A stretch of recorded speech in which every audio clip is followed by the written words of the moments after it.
Welcome to Once Upon a Coin, documenting the ongoing history of blockchain and cryptocurrency. And as always, I'm your storyteller, Jason Cassidy. Today's story is about some of the very best times to be alive and in crypto. So let's go jump into the blockchain-based hot tub time machine of installed out back, because we're about to relive what is quite possibly the most important turning point in all of cryptocurrency history. Some of the most notable events in cryptocurrency took place during this time period, so buckle up, grab yourself a liquid refreshment, and prepare to be amazed. This is a story of crypto in 2013.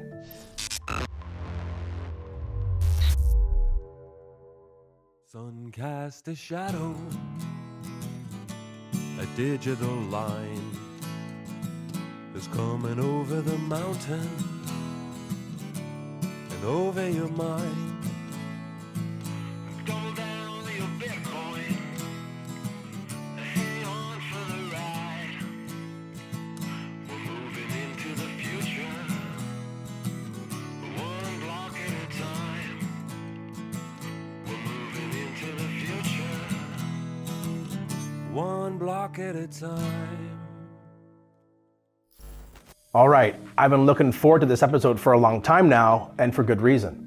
First off, being in the blockchain space up until this point was fun, but it was all just a primer for what was about to take place in 2013. The sheer amount of action that happened during these 12 months is hard to put into perspective, but that's why I'm here to help out with that task. And secondly, I'm probably a good soul to shepherd us along this journey because 2013 holds a very special place in my heart. And that's because this is the year that I began my cryptocurrency career, taking a risk by diving into the deep end of the blockchain industry. It really felt like several years of pent-up energy were released all at once, as Bitcoin had its floodgates officially opened. And once those floodgates were officially open, they were never to be shut again. When we last left off with a review of crypto in 2012, the price of Bitcoin had recovered from its previous bull-bear market cycle, which saw the price of Bitcoin first exceed the $1 US threshold and then the critical $10 US threshold. It then spent the rest of 2012 trying to find its footing again, after such a massive price swing. It closed out 2012 just above $13, so there was some hope that going into 2013, the price could return to its previous all-time high of around $30 US. Little did we know that this price was about to get absolutely demolished. January saw the price rise steadily, ending the month by hitting the $20 USD mark. Not too shabby. But it wouldn't be until February when the price really started to heat up in the crypto markets. It began when Reddit announced that they would start accepting Bitcoin to purchase Reddit Gold. This was Reddit's virtual currency where users could reward other Redditors for producing quality content on the site.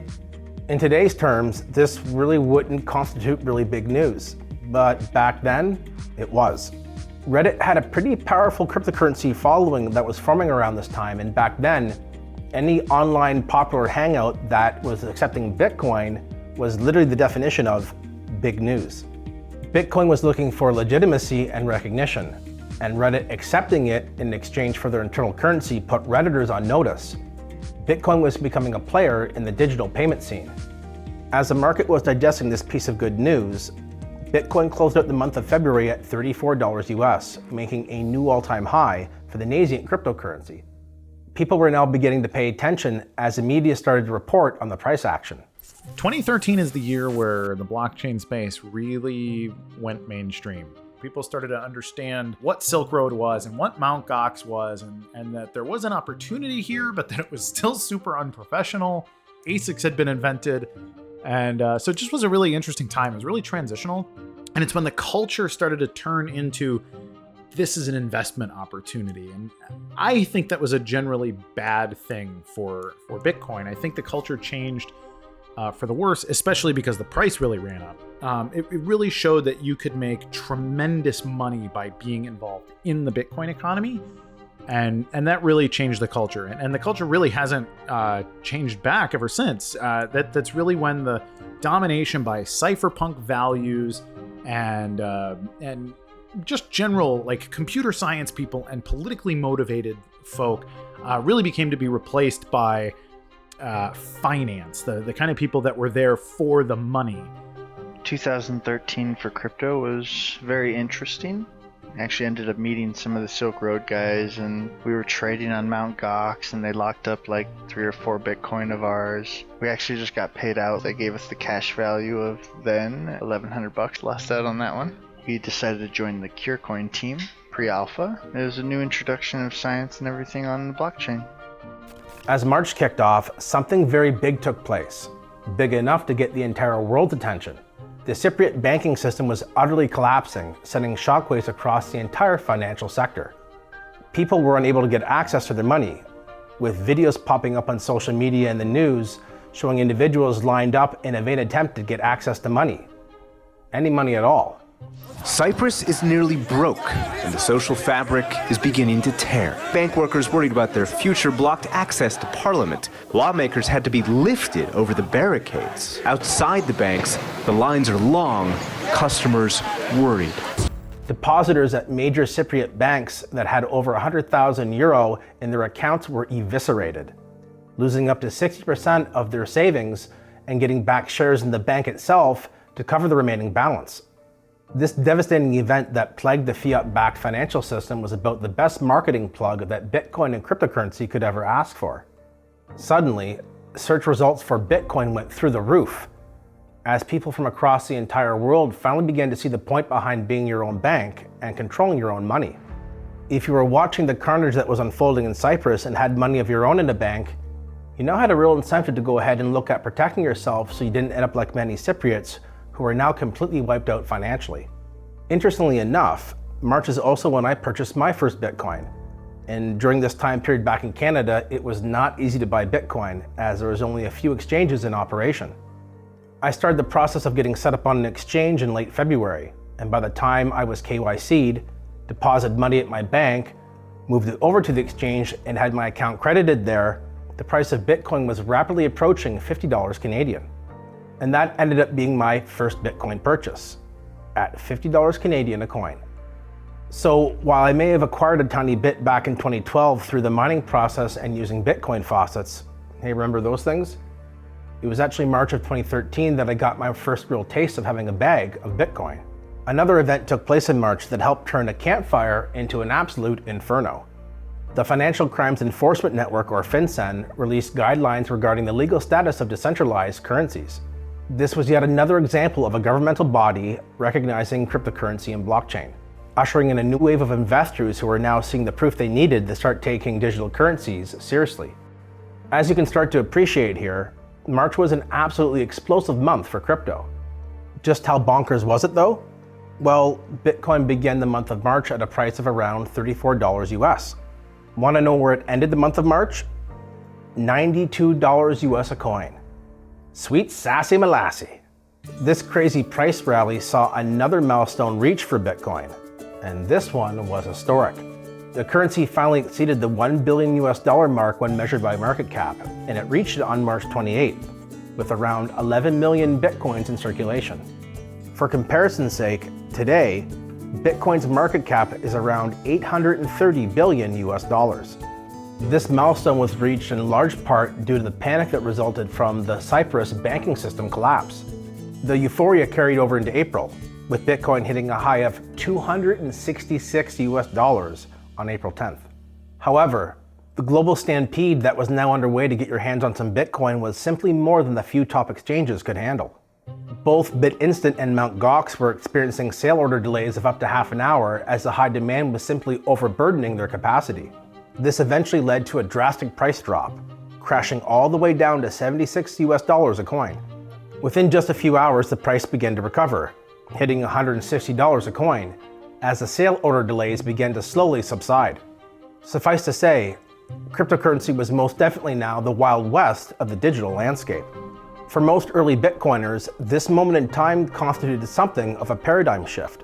They were used to small price movements and small victories when a news outlet would mention them, even if it was just to mock the currency's future viability. But things had changed, and they had changed fast. Now, it was becoming common to see Bitcoin move up as much as $10 in a single day.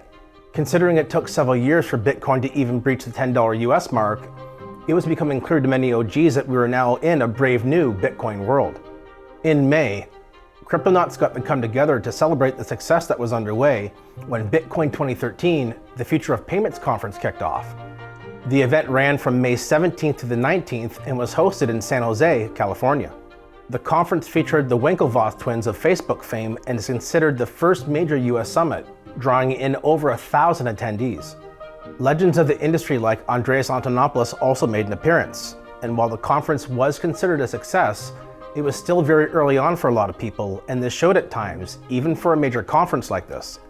As June came into focus, the price of Bitcoin was bouncing around the $100 mark, and news on it and the handful of other cryptocurrencies that existed around this time was seemingly on a never-ending conveyor belt.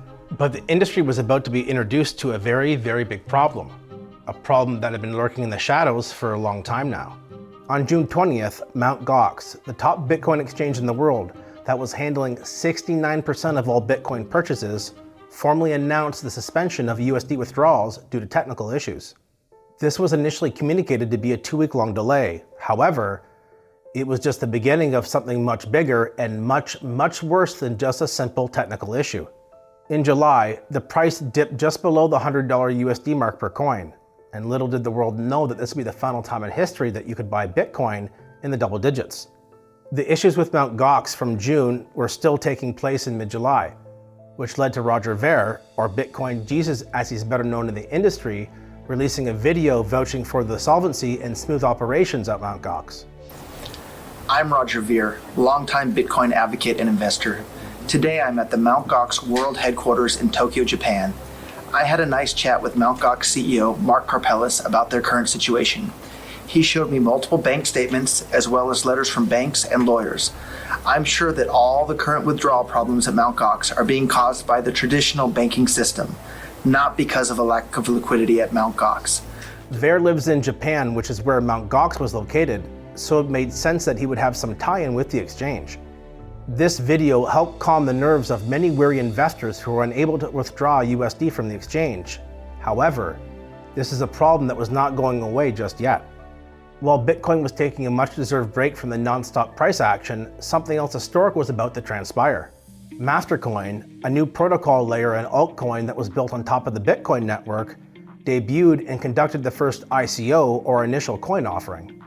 The experiment, which this new type of coin cell very much was at the time, became a rousing success, raising 5,100 Bitcoin or 500,000 US dollars. This planted the early seeds for what would later become the ICO boom, which would see thousands of new altcoins hitting the scene via the initial coin offering model. Beyond that, Mastercoin showed the massive potential of Bitcoin and the technological underpinnings of the blockchain. Most people weren't even aware you could build new currencies on top of Bitcoin, but with Mastercoin, the genie was now officially out of the bottle. As the summer continued, Bitcoin saw yet more legitimization, and this time it came from a US federal court. This came from Texas, as a judge ruled that Bitcoin was a currency or form of money. The ruling gave the SEC, or Securities and Exchange Commission, the green light to go ahead and sue Ponzi scheme operator Trendon Shavers. Shavers was the owner of the Bitcoin Savings and Trust platform. Many investors suffered severe losses, totaling 260,000 Bitcoin. Shavers was charged with offering unregistered securities, a charge that stuck due to Bitcoin now being viewed as a legitimate form of money. While many saw this headline and only took notice about the part about a fraudster getting his just desserts, others noticed something else. They saw this as a much bigger event that would help give Bitcoin credibility as an investment and thus have more legal protections in the future. September was more or less uneventful, but the same could not be said about October. And that's because on October 1st, the FBI raided the home of Ross Ulbricht, the owner of the now infamous Silk Road marketplace. Along with the website being taken down, the feds confiscated some 26,000 Bitcoin that Ross was in possession of, making it the largest seizure of Bitcoin ever at the time. The Silk Road and Ross Ulbricht is a fascinating story that really deserves its own episode. Well, at any rate, this news sent shockwaves through the cryptocurrency industry for obvious reasons. Later in October, another noteworthy event was about to take place, and thankfully this one was a little bit more uplifting. Canada put its name on the crypto map when on October 29th, the first ever Bitcoin ATM went online in Vancouver. Bitcoin was still a rather novel invention around this time period, so to have a physical ATM machine where you could actually buy the virtual currency was even more novel, if that's even possible. The ATM was a big hit and garnered a lot of attention from mainstream news outlets. It proved to be a lot more than just a fad too, because just a few short years later there'd be hundreds, if not thousands of Bitcoin or crypto ATMs installed all across the globe. Over the summer and fall months, the price of Bitcoin had reached something that resembled some level of stability, safely over the $100 US mark. Well, that was all about to change, and there's really nothing I can say to truly prepare you for what was about to happen next. November was pure insanity, with most of the focus revolving around Bitcoin's price, which had started the month off at $200 US a coin, making a new all-time high. But it's not where the price started the month off that's the real head turner here. It's where the price ended up once November came to a close. And that was the eye-watering sum of over $1,100 US per coin. Yep, you heard that right. So no need to do a playback. The price went absolutely parabolic and melted faces all over the place. It's hard to put into perspective what this time period was like, because frankly, no one involved in Bitcoin was prepared for this, let alone the public, who had their collective jaws now hitting the floor in utter disbelief. Despite the astronomical gains that Bitcoin holders were now experiencing, there were other events that took place in November, but it's kind of hard to fault anyone for not paying much attention. Maybe they should have though, because on November 27th, none other than Vitalik Buterin published the Ethereum white paper and registered the ethereum.org domain name. Crypto also got one step closer to being accepted by the mainstream when the US Senate hearings on virtual currencies took place. This allowed crypto experts to educate influential politicians on the virtues of cryptocurrencies and help dispel some of the false narratives the media had been touting. As December rolled around, the crypto world was absolutely on fire, but there was some serious cold water that was about to be poured on it. The Chinese government made an announcement that quickly cooled off a lot of people's interest in Bitcoin when they declared the outright banning of virtual currencies within their country when it came to businesses and banks. While the public was still permitted to use it, this disapproval from the government halted the rally, seeing the price begin to slide for the rest of the month, and this slide in price continued all the way into 2014. To illustrate this point, Bitcoin ended the year at $754 a coin, a far cry from its recent highs. Despite this setback, the currency had gone on an incredible ride during 2013, putting itself on the map with almost every country in the world. This is crypto though, so you can never get too comfortable. While 2013 was a real acid trip of an experience, once the calendar flipped over to 2014, watch out. Mt. Gox was still not allowing USD withdrawals off their exchange, and the situation had officially become very, very ugly. But just how bad did it get, and what impact did it have on crypto, you ask? Well, this is what we're going to be looking at next episode, so be sure to check out the story of crypto in 2014, because if you thought 2013 was something, you haven't seen anything yet. I hope you enjoyed today's stroll down memory lane. Until next time, have fun and enjoy life, my friends. I'll be back soon with another incredible story to tell you.